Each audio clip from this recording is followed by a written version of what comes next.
Welcome, listeners, to Le Grand Bouffe, the Big Feast, with myself, Cole Smithy, and this week's special guest co-host, Mr. Chris Cusme. As always, we are here to copiously consume international politics and culture through the prism of a single film and a different craft beer.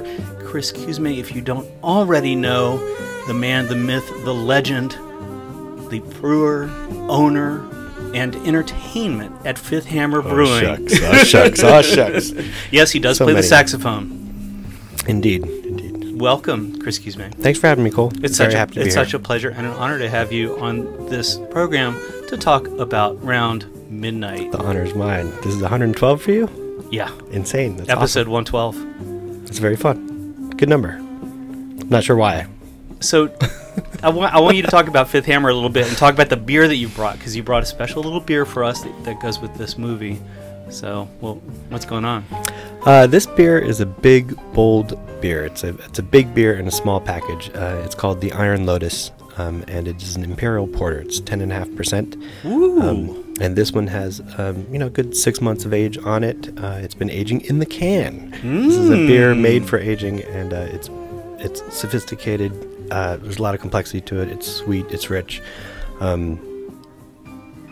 It's named after a friend of ours, Jaren David, who is actually a good photographer. He does most of the art for our labels, and he's been a long-time friend of me through this beer world for quite some time. And he earned the nickname the Iron Lotus by being on our bowling team. Fifth Hammer has a bowling team. We are currently undefeated. We're a brewery bowling team. We challenge all the breweries in New York City, and we play at the Gutter.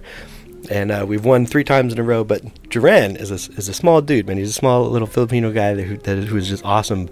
But he has a very slow roll when it comes to bowling. But he's like got a Bruce Lee punch with his actions. Like his ball takes forever to get down the lane, but when it strikes, and it's like a Bruce Lee punch, kicking everything down. So the other team started calling him the Iron Lotus. Grace of a butterfly, strength of a tsunami.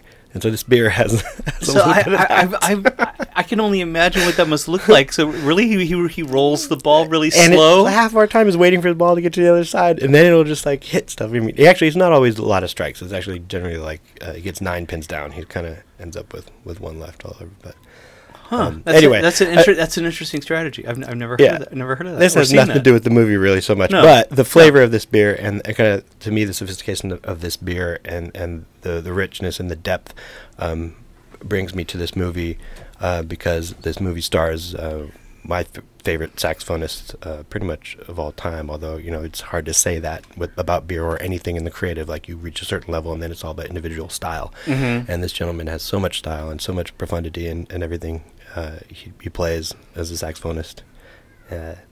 Dexter Gordon. Mr. Dexter Gordon. And long, tall Dexter.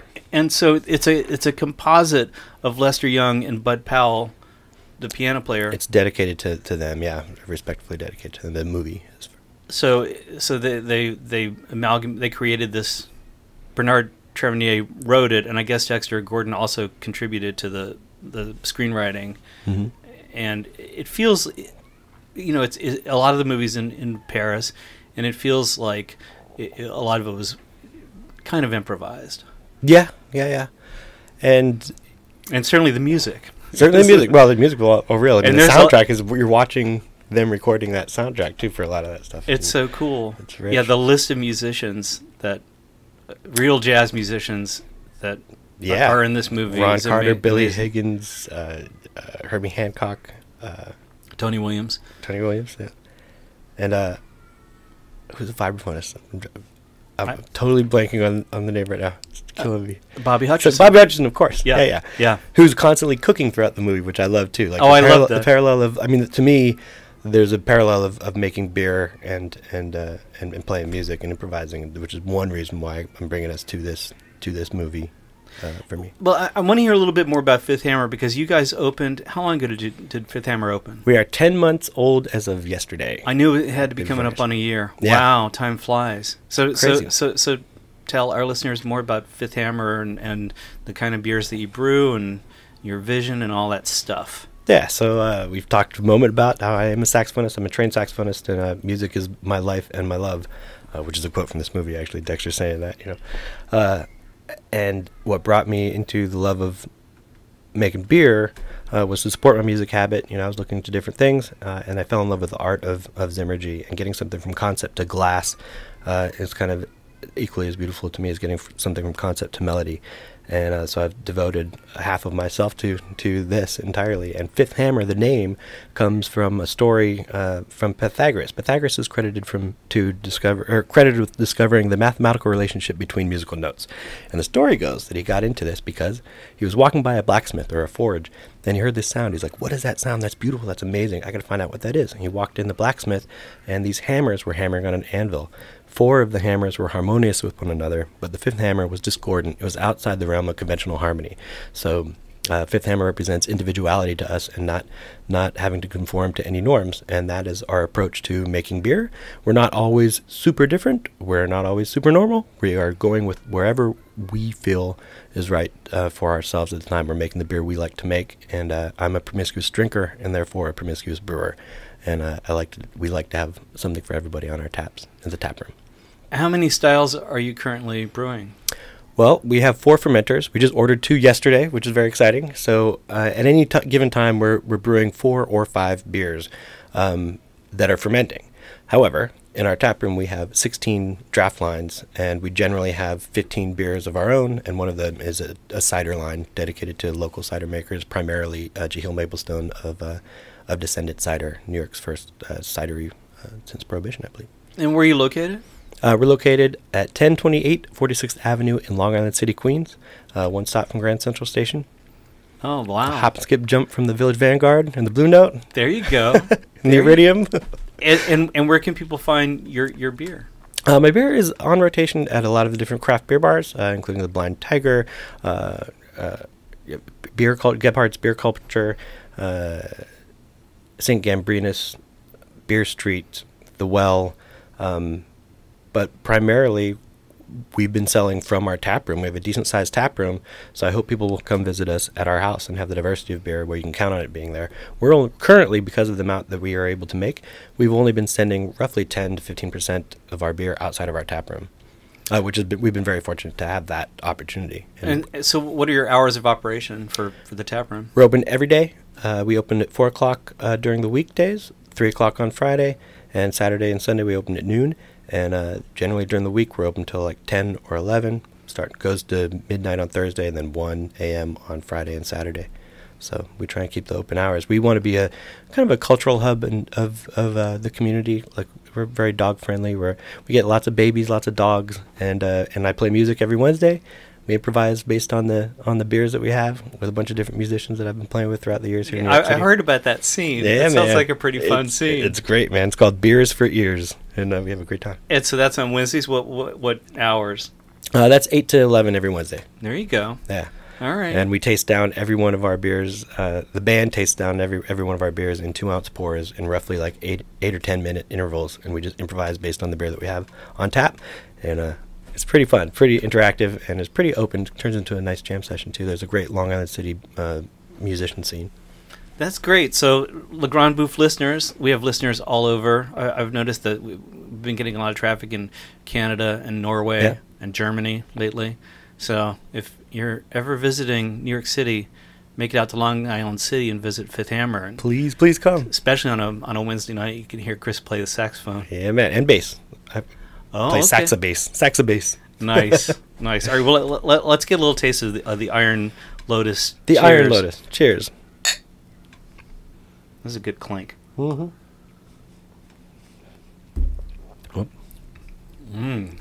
Wow.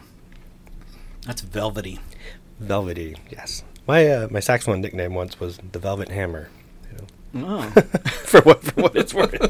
But I can't make a beer called the Velvet Hammer because it's taken. I forget, there's a place in New England that's making the Velvet Hammer.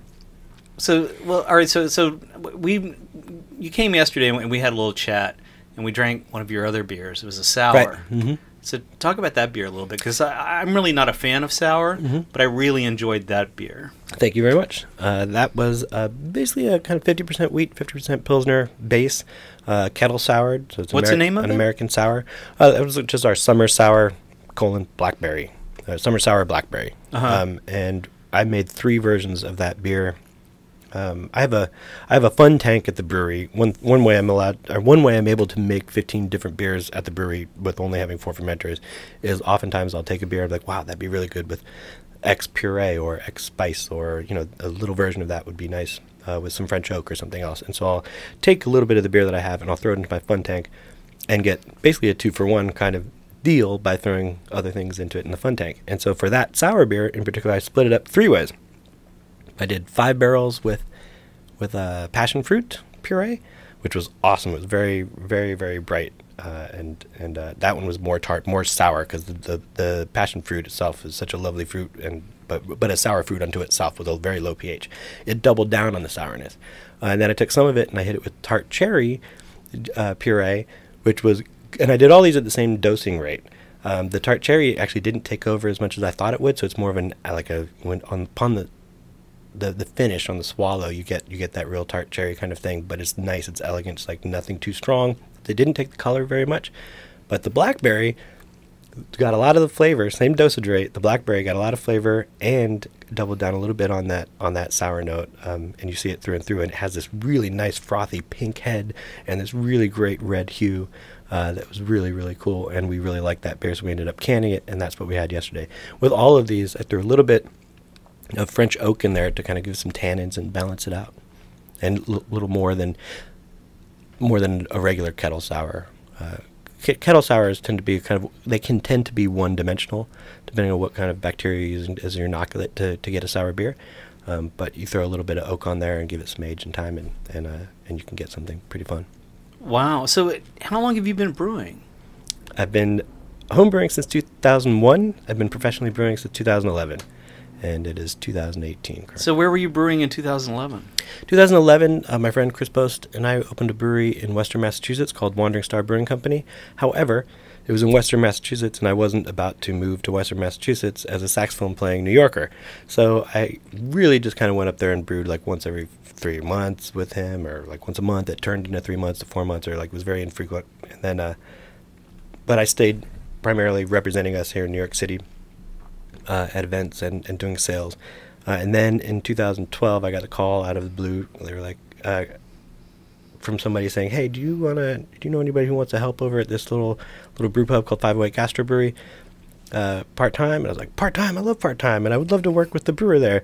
And they were like, all right, but actually the brewer's gone. That's why we're asking. You'd be taking it over for yourself. So I took over at 508 Gastro Brewery in 2012, just after Sandy. Brewed there for 2.5 years, and then we closed due to high rents, and then that was end of 2014, beginning of 2015 is what birthed the concept for Fifth Hammer.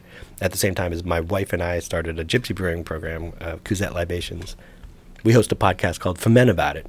Oh, see, I knew Network. We were getting somewhere. All right, come on. So tell us about that podcast. Ferment About It over here. I want to know about that podcast. That podcast is really, really fun. We're on like our 230th episode. We're part of a larger group that focuses on food. It's a food network, kind of not Food Network, not the Food Network, Heritage Radio Network, but it's all food related and sustainable food and beverage themed shows. We've been doing that show. It's not beer related. Well, it's from fermentations of all kinds from the perspective of brewers. So my wife and I both brew. We met at the New York City Home Brewers Guild. And now she works with me at Fifth Hammer, so she's all hammer all the time. And we've had a great time with that show. So where can listeners find that podcast? If you go to heritageradionetwork.org, heritageradionetwork.org, and it's Ferment About It. Ferment About It. Yeah. Ferment About It. Hey, Ferment About It. I like it. That's a great name. All right, so if somebody walks into Fifth Hammer today, this last day of July, what beers are they going to find? You're going to see... We'll start with the Fun Tank series. So I have a regular brown ale called Finger Stitch, and then I have a Puya Seco brown ale. So in the Fun Tank, I hit it with Puya Seco Seco is dried, and Puya is the kind of pepper that's the Mexican pepper. And man, it is really cool the way that that this pepper is dancing with the chocolate notes of this beer. Then we have like a session IPA-ish thing called Citra Bravo Good Buddy, and then we have the Citra Bravo Good Buddy Mango. So we got a mango version of that, which is really nice. We have the tart cherry. What's the ABV on that? On that, it's 5. Uh-huh. It's little above what we don't call it session over there. We call it a petite IPA. Because I feel like session, if you're using that term, even though I just used it, kind of ends at 4.7, and but it's not quite a regular IPA. And actually, in women's sizes, that up to 5'3" is still petite. So we call it a petite IPA because it's not above 5.3% ABV. There you go. We're getting all sorts of craft beer intel. All right, come on. Hey, we got a New England IPA called Azaka Quaka. That's our newest New England IPA. That one's really fun, really nice. And then we have what's the ABV on that? That's 7.9. Ooh, that's a big one. Yeah, and then we have 7.7%. Always the Aardvark. We've got that's another IPA. Another IPA. Yeah, another New England. Do you have any IPA. West Coast style IPAs? No. We have a Brute IPA in the tank right now, and then next week I'm brewing a West Coast double IPA for sure. You got a name for that? I don't yet. For either of those, I don't really have those. Okay. I've got a Belgian wit called I Peel for You. I've got a rye barley wine, which is a collaboration with me and Rockaway Brewing Company, called Blockaway because they are a block away. Nice. And what else do we have? I've got a 3.8% summer stout, which is really nice and roasty, but not thick and cloying, and it's August, so it's perfect for that.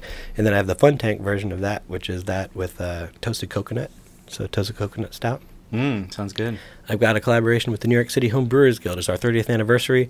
The club was started in 1988, and we got together and we made a French oaked saison called Credible Conspiracy, which is pretty dope. I like that one. That's a nice name. I like it. I've got the blackberry sour that we had canned on tap. And what else have we got? I've got our Neighbor Brow Pilsner on tap. That's generally, you can always count on that being around, or a version of it. That's one recipe where I've been tweaking. Generally, I'm kind of creativity and perpetuity over there, and we don't repeat ourselves too much. But Neighbor Brow is a pils that I'm very proud of, and I like to have that on. It takes a lot of Pilsner to brew other beers. Yeah.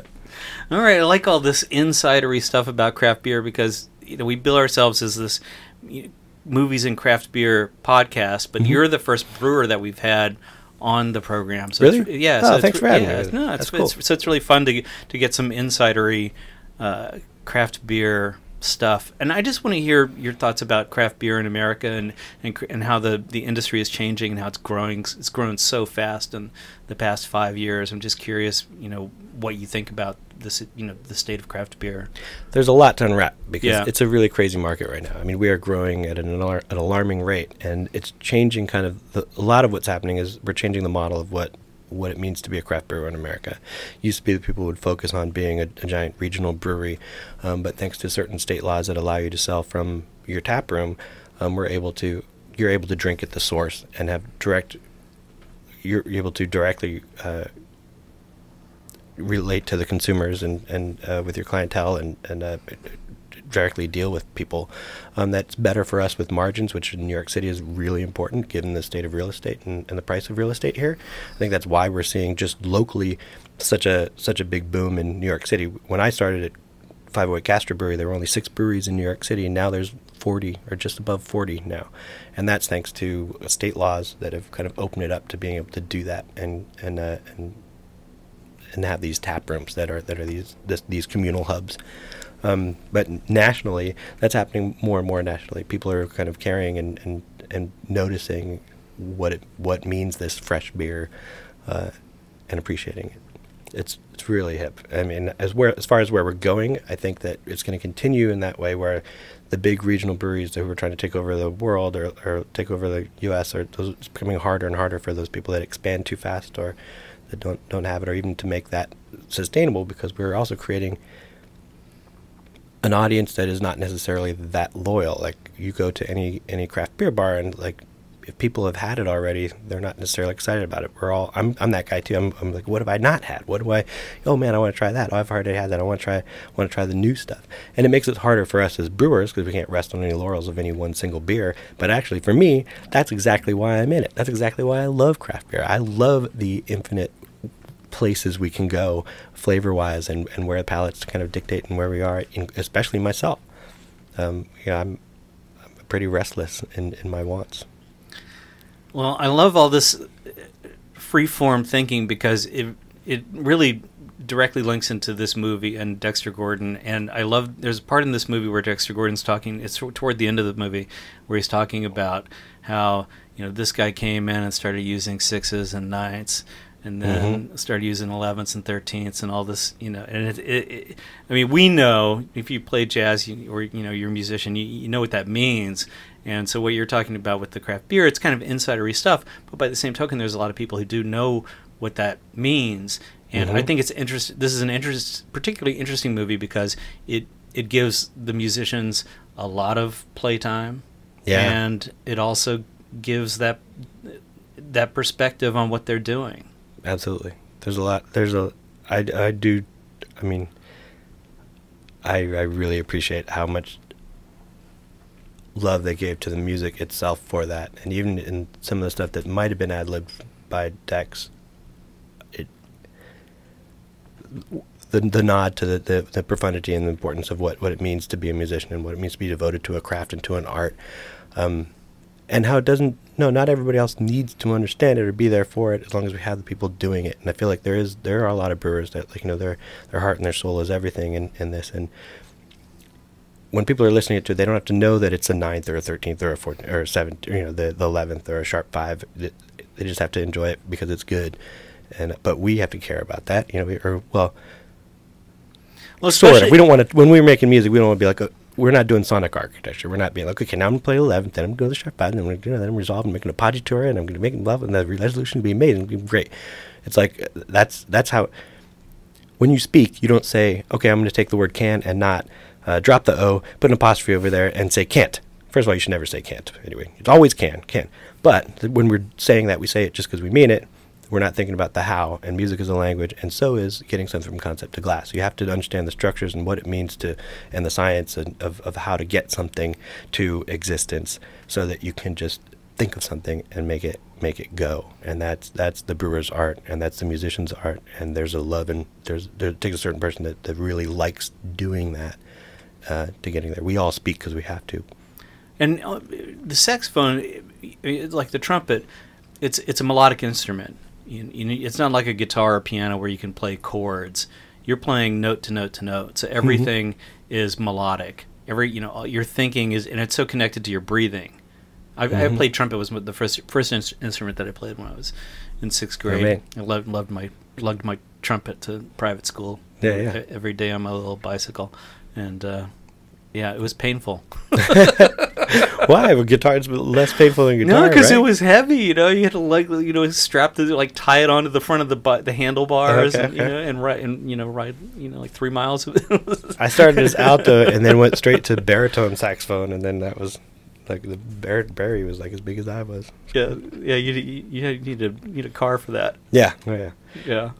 I settled at tenor though. All right, so let's get into the movie a little bit more. I think it's from 1986. Is that right?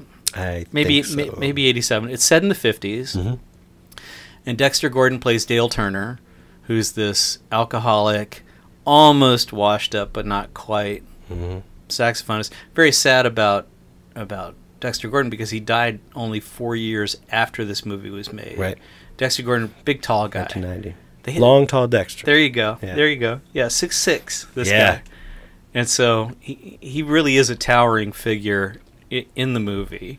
And we have this character, French guy who's just he's an artist. Francois. Yeah, Francois who draws the he makes movie posters. He's a movie poster guy, and he's separated from his wife, or I'm not sure if they were really married, but anyway, he's got a daughter that he takes care of. They live together, but he spends his time trying to chase down Dale Turner because he wants to get him to compose. That's his dream, because he knows that the guy's a little bit washed up and he wants to help him. And that's really the whole setup for the story. I think so. I'm not sure if he had that as his intent initially before, but once they befriended each other, then he was like wants to help him because he saw the alcoholism. And like the first time we meet Francois, he's sitting outside the window listening in because he couldn't afford. He was in and out of work, and he wasn't very inspired. He was sort of not washed up, but uninspired and depressed over his wife or his separation, living with his daughter, but snuck out to listen through the window because he couldn't afford to go to the show. And then Dexter comes out in between sets or after the gig and asks him for a couple bucks to have a drink, and they meet and they develop a friendship. It's a funny moment. I had friends when I lived in San Diego in the early '80s, and I guess Iggy Pop played a concert, and it was he had amazing musicians. I can't remember who was playing drums for him and who was playing bass, but he had a really good band with him. And my buddies, they saw him like 45 minutes after the show. He's standing in front of a liquor store. And, of course, they went crazy, like, Iggy, we love you, blah, blah, blah. And Iggy's response was to stick out his hand, like, give me some money so I could buy some booze. And that's exactly the scenario here. And so we see the state of a musician. And it's a gypsy kind of existence that this guy is. He's really living hand to mouth. And it's not what you think. It's not the glamorous life that you would imagine based on the beautiful music that they make. Right. Which is sad. It's quite sad, actually. Very sad. I mean, it's very sad. And it's not this, make no mistake, it's not like this for every musician. No. He's playing a character. He's playing a character. But in the 50s, there was a lot of it. There were talented guys like this who, that was what they were doing. And that's one of the things I appreciate about the movies, that Charbonnier's not over glamorizing the situation. There might be 15 people in the club. It's not really crowded. Right. And even the way the music speaks to people, toward the end of the movie, Dexter Gordon's character, Dale Turner, is trying to make amends with his daughter, his 14-year-old daughter. And he's written a song for her. And he misquotes her birthday. It's her birthday. Yeah, says she's 15 when she's like 14. She's 14. And she's not having it when he says it. She's sitting in the audience with Francois. And so later when they're sitting in a diner and she asks him, are there words to the song? Because that's the expectation. It's a song.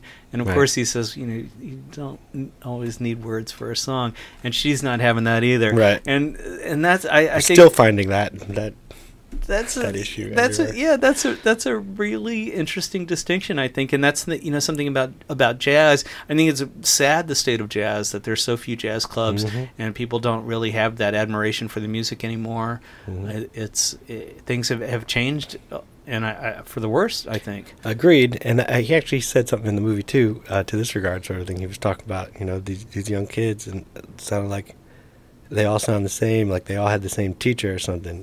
And then Francois was like, "That's you." He's like, me and a couple others, but nobody's playing with their own kind of voice and character. And that's one thing I give, even when he talks about who he liked, Lester Young, Ben Webster, Coleman Hawkins, and, for my influences are him and Sonny Rollins and those people as well, and Paul Gonzalez. All my tanks are named after them, actually. So, is that right? Yeah, my fermenters are John Coltrane, Charlie Parker, Dexter Gordon, Sonny Rollins, and Paul Gonzalez. Nice. And Coleman Hawkins is amazing. Yeah, love me some Coleman Hawkins. Yeah, man. So bluesy. That guy is just, it gives me chills. Yes, thanks. But all that Chills. character, Yeah. I mean, is something that, like, it's hard to differentiate now. A lot of horn players, they're coming from the same schools. And I don't know what to attribute it to necessarily. Or maybe... We don't audiences and beer and buyers don't, record buyers, as if records still existed, don't really appreciate a lot of the individualism and diversity, and like that. You're kind of seeing this parallel in beer too. Like everybody wants that juicy hazy IPA, and a lot of that can Not be me. a real sort of I like went to West sameness. Coast. There can be a sameness kind of going on that, and Yeah. it used to be that used to be a sameness. Okay, how, Yeah. you know, how high of the bitterness Sure. can we go, and Yeah. who's actually paying attention to the difference between the hop characters or not, or knowing what that is. It's weird. It's a similar battle of style. What do you think about choices. because the hazy fad has really taken over. Yeah. It's huge. I think a good well-made hazy beer is delightful. When they're wrong, they're wrong. I mean, that's the case for everything. And there are two kinds of beer, good beer and the other kind. And I like the good kind. And that's totally a Duke Ellington quote, but I use it for beer. I like the two it. kinds of music, the good kind and the other kind. So let's talk more about the music a little bit. I like the opening band where John McLaughlin's playing guitar, which is crazy because it's John McLaughlin and he's playing an old style. It's not the John McLaughlin of the '70s that everybody thinks No, of. man, not Mahavishnu Orchestra. No, not at all. Shakti? He's comping out just some normal ninth chords and minor chords, minor seventh chords, and the way that Dexter Gordon's playing, the way the band is playing, it's a little rough. It's a little raggedy the way they're playing. Mm-hmm. You know what I mean? I like that. It's great. That's the character. That's the grit, and that's the purity of and that's the beauty of Dexter. Always has been, just putting it out there, like, just this is what it is, and the music is every note that's played from all of them in that is so deliberate. Even though it may sound kind of shocky and or sloppy and not polished from a jazz school point of view, it is just it's it's the vibe, and it's enchanting, there. no question. Yeah, absolutely. And I think it's really interesting that's in the movie. Yeah, because that's part of the movie that he plays with these different bands as the movie goes along. Right. And by the end, the stuff is so polished. And of course, we hear lots of Watermelon Man because Herbie Hancock did the soundtrack. I think you got an Oscar for it. Herbie did? I think so. There was definitely. Dexter got nominated for an Oscar, right? Yeah, for sure. Yeah. And he had a record that came out as a result of maybe even two. I guess it was a big thing for him to have. He was always smoking cigarettes on his album covers. Mm-hmm. And there you go. But what's the story with his voice? Because we were talking before the recording about Miles Davis. I was telling you about I read Miles Davis' autobiography, and it's this hilarious story where he's got laryngitis, and he's not supposed to talk, and he gets his agent on the phone, and his agent's giving him a hard time, and so he yells, and Miles Davis, he wasn't just yelling a little. So he completely blew out his vocal cords, and that's why Miles Davis talks like this. If you ever hear Miles Davis, because he blew out his voice completely. And Dexter Gordon's voice is really thin. It's like that. Like he's in this movie. It's whispery. It's whispery, but it's like, I think that goes to his. I mean, that's to his. I don't think he was like that all the time, but I think he was playing his role like him. Like he wasn't necessarily playing himself. He wasn't himself. He wasn't himself through that movie. He was definitely playing his character. I mean, there's kind of an amalgamation of what he knew of the jazz scene and didn't. He didn't not act. He didn't totally have to act either. No, well, that's because he's so familiar with the scene. I think that he was playing that older, kind of washed up ish, or not washed up. I don't mean that at all. But that older kind of like. I mean, he says this more than once in the movie where he's like, I'm tired of it all, except the music. Right. And and you can I feel like that's what he's emoting with that voice to it. He's just tired of it all. Mm-hmm. Except the music. Only I like the music. Yeah. Yeah. He's there for that. Yeah. It's fascinating.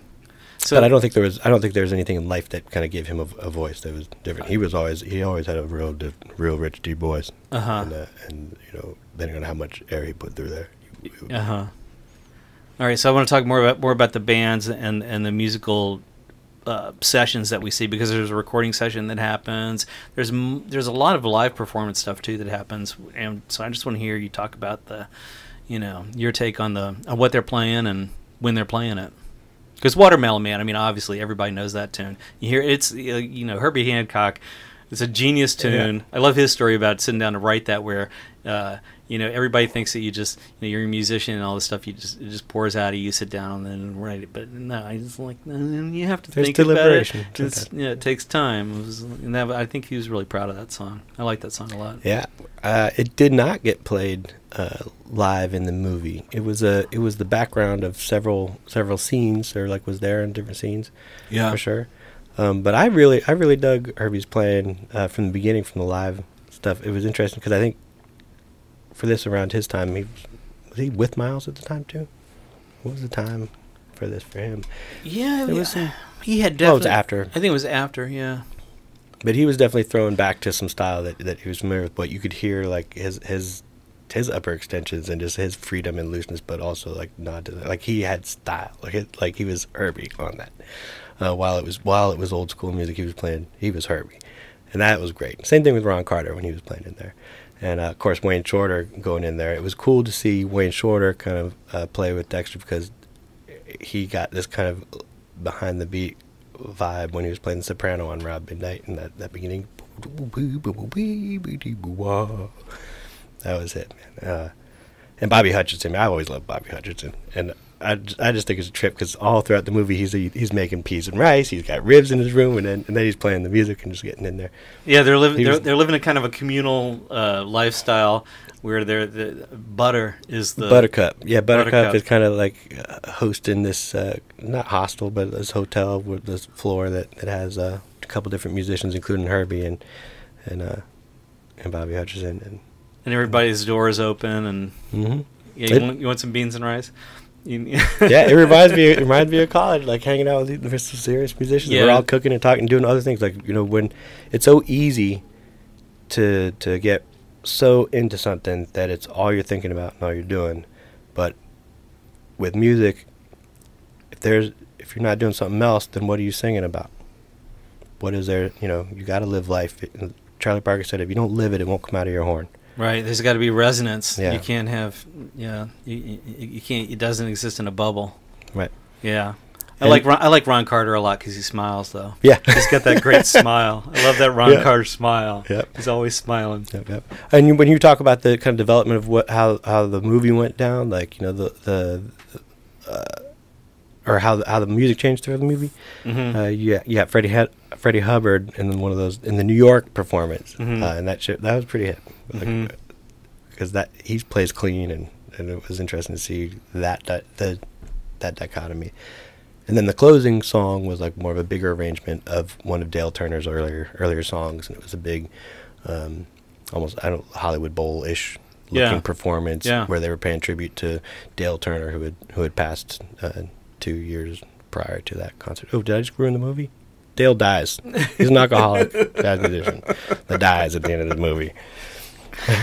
But not without a little help, not help dying, but just assistance with his business life in New York City from Martin Scorsese, who shows up in the movie, and it's Martin Scorsese doing a loose version of Martin Scorsese. Doing pretty amazing, but everything to take care of. He plays the agent that brought him back to the States. So Dexter is over in Paris for a little bit, and then finally he's like, okay, it's time. I got to go back to the States. So he comes back to the States, and Martin Scorsese is the one who has him hooked up for the local show. Reuniting with a couple with the band is really good. That includes Ron. And who else is in that band? Cedar Walton and Tony Williams. Is it Tony Williams or Billy Higgins? I don't remember. I think it's Tony Williams. Pretty sure it's Tony Williams. I think. Mm-hmm. I think. Yeah, there's a bunch of bands. Did we leave anybody out? Mads Vinding is in there. The bass player. Yeah. Pierre Michelot, Eric. What's his name? I don't know. I'm not familiar with him. I don't know. Eric Lalonde.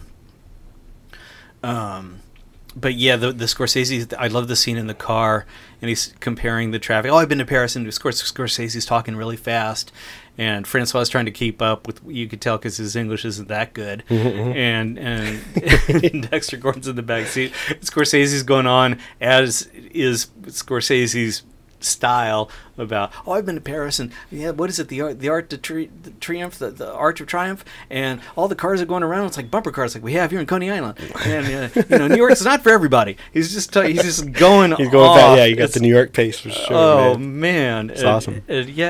So that's another thing I like about the movie is that it has this. It contrasts the style of of the music that's played in Paris and what's going on in New York City and living. Yeah, and so there's all of that stuff comes through in the music, and that's what I really like about this movie. Is I don't think any of the big production studios wanted to do this movie, and Dravinier said, he knew what he wanted to do. He clearly had a vision for how he wanted to create something that was more authentic than what Hollywood version. We were talking about Mo Better Blues and how we almost did that movie today, but Mo Better Blues is kind of what brought me to New York a little bit and kind of what made me want to really be a jazz musician. But it's so realistic on what it is. It's totally glamorous of like people lining out the door for the jazz club, and like the jazz club is packed, and this is mid 80s around the same time. Was this early 90s maybe? I don't know. Yeah, after around midnight, but only by like 8 years. But yeah. Or maybe, I don't know. The thing that I love about the scene that I love in Mo Better Blues is the guy getting up, making his breakfast, and starting to practice. That's his day. You live it. He gets up and he's practicing, and then he's on the bandstand that night, and that's his life. Getting up in the morning, making some breakfast, and practicing all day, and then maybe taking a nap, and then going out and playing on the bandstand. So I get up, I have a beer, I get my horn out, I have another beer, I get more. I'm just gonna. I don't make breakfast beers. You heard it here first. Ladies and gentlemen, on Le Grand Bouffe, Chris Cusme drinks beer for breakfast. Yeah, sometimes. If I'm up that late. Which happens. Yeah. So around midnight, it's a beautiful tune. I mean, I don't know if everybody knows that that's a song. Do you think people know, or are familiar with that around midnight's even that it's it's a little cheeky, I guess, to name your movie Around Midnight, but I don't know. It was a song before it was a movie. Yeah. Right? Yeah. Yeah. I don't think many people know about this movie either, so I don't think many people know about the song or the movie. I haven't seen the movie. I guess I saw it near the time that it came out. I don't know if I saw it when it came out, but it was very different. It played very different than I remembered it. Not me. Well, it didn't play too much differently for me. I don't think I've seen it in 10 years till we started talking about this show. And it was more somber than I remembered it. It's a very. Overall, it's a somber-ish movie. Yeah, for sure. It doesn't sugarcoat anything, really. Yeah. I don't know what to say about it to that regard. So what do you think? You think this is your favorite horn movie, your favorite jazz movie, because it's about a horn player?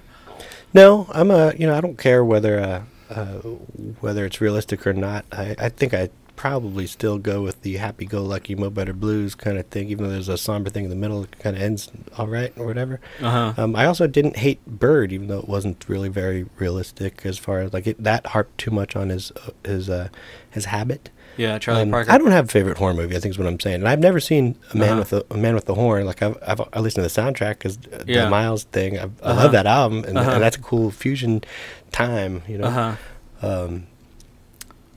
I think Charlie Parker died at the Stanhope Hotel on Fifth Avenue, right across. It's gone now. It's not a hotel anymore. It turned into condos a few years ago. But right across from the Metropolitan Museum, I'm pretty sure that's where Charlie Parker died. That's it. The Stanhope. I know his house was over Hotel. by Tompkins Square Park. Or where he was staying with that lady. I forget her name. It wasn't Chan. But I don't have a favorite horn movie. That movie that came out recently about jazz, I thought was a decent movie, but a really horrible music movie. What I'm talking about? Documentary? No, it was about that high school kid drummer. Oh thing. yeah, that was pretty bad. Yeah, it was pretty bad. as far as like it has nothing to do with music at all. Like No, all those principles like Yeah. they didn't need to be that idiot. No, it works great as a movie, but it's not about. It's As not a movie of triumph, sure, but But it's not about music Not at about all. music at all. No, that whole thing with bloody in your hands. Where's your technique, boy? Yeah, that was bad because it didn't pay attention to which the principles of this movie around midnight are not the principle of drinking. Like, nobody needs to really drive themselves to misery and into bad health for the sake of music, and you don't have to do that for music. It has nothing to do with it. They're not related. Certain people have issues, yada yada, and it's easy to fall into them if you're living a life of that allows for a lot of indulgence. And Yeah. I'm constantly aware of this and like, you know, really scrutinizing myself with these because, you know, living in the beer world and music world, I'm doubling down on the potential for risk for these things. So I think about this a lot. But as long as the music stays fantastic. Sorry, I'm digressing. No, I like it. For the movie itself, it's a good digression. for the movie, I like this movie's appreciation of the music itself, and the amount of playing time, and the fact that these are actual musicians playing real time, and that's what, you know, the soundtrack is actually, that recording is a soundtrack for. Well, and also it shows that bonhomie among the musicians. You know, there's some scenes in the recording studio toward the end of the movie where they're telling jokes, and Tavernier, he lets it roll. You know, he's like, okay, this is like, these guys are hanging out. You know, they're laughing at each other's jokes. This is what it's like. This is what they're doing. This is how they relate. And even when and then when they're set up in a circle in the studio, and they're playing, and they're cueing off of each other, that's what it's about. It's about that communication, and that's what's, you know, great and that's the thing you would never get out of a Hollywood movie, because they wouldn't make time for that. You know, they would think that was no unnecessary. movie today would allow for the pace of that movie, or like, you know, not at least not in major pictures. Yeah, it's a character study, and it's a slice of life from a particular time period of Paris and of New York, and it gives you the music. That's what I like about it, is that it really gives you the music, and so it's a very rare movie. I think it has 100% score on Rotten Tomatoes, which is interesting to me. That's awesome. Yeah, so no one dislikes this movie, which is pretty cool, because I wouldn't necessarily have predicted that would be the case. The movie itself has style. The movie itself has the style that I appreciate about the music within it, and that I appreciate about the message within it, about style, and, you know, the homage to those aforementioned horn players, and the individuality that is, that fifth hammer, if you will. And I like that Dexter, when he's talking about style, and just after that quote I said earlier about everybody sounds like everybody's the same teacher, he's like, you know, I don't know if it was in the same scene or not, but to the same regard, he's like, you can't just go to a tree and pick style off a tree when the style grows within you, in a tree within you. The style is developing itself within you. The tree is inside you, growing in the many branches. I love it. It's so profound. It's so profound, and it makes me think, because I play guitar. I play bossa nova. I'm working on my solo bossa nova repertoire right now, and I remember the first time I played bossa nova on guitar, and it was exactly what you're talking about. There was that seed. There was that moment where I just fell in love. Like, oh my God, this feels so good. It's just one of those things that you love it. You just love it. Yeah. It's a thing. Yeah, it's a thing. Definitely a thing. Kind of like beer. Yeah, kind of like beer. It is true. I mean, there are certain parallels in the making of, and the artistry within, and thinking about it from creation to existence, and the fleeting moments of every beer. Like, there's a finite amount of each batch of beer, especially brewing on my scale, and to me, that's like those moments of a solo, or of an improvised solo. You know, you only have that little moment where people get to experience in real time the way it's experienced like that. If it's recorded, lucky enough that you get to have it a little bit more, but it's never the same as feeling it live or being right there in that moment.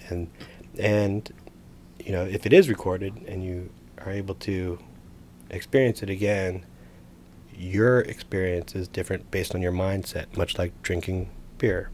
A beer could be made consistently if you're hitting all your numbers right and you're accounting for different alpha acids batch to batch, and different fermentability in order to make the exact same beer. And that's the science stuff that we have to deal with on the back end to make a beer consistently. And if all the conditions right, if the beer is exactly the same, even if the beer is exactly the same, people's perception of it is contingent upon their experience. I mean, beer is a great soundtrack to your good time, and the experience of it's going to change with the people you're with, what you were tasted just before it, what you're eating with it, and that's okay. It's supposed to. That's great. That's what makes it beautiful. I love it. I think this has been our most craft beer centric episode by far, and certainly jazz centric episode. And so I hope that people will check out Around Midnight, and also, and if not, all the horn players that we spoke about, check out Coleman Hawkins, there you go. Charlie Parker, Dizzy Gillespie, Sonny Rollins, Ben Webster, Paul Gonzalez, Sonny Stitt, Ornette Coleman, John Coltrane, Lester Young. And let's never forget to say these names, because we got to keep this music alive, and we got to keep the respect for individuality and creativity perpetual. Absolutely. I couldn't agree more. Thank you so much for coming on the podcast, Chris Cuzme. I really encourage any listener that's in New York at any time to make their way out to Long Island City and visit the tap room at Fifth Hammer. Please, come find me. Drink some of the beer and give us some feedback and let us know what you think about Fifth Hammer, and all that good stuff. Bring me a vintage hammer and I'll appraise it in ounces. There you go. Thank you all for listening. Please remember to turn your cell phones off when you're walking, driving, riding a bicycle, or watching a movie. Yeah.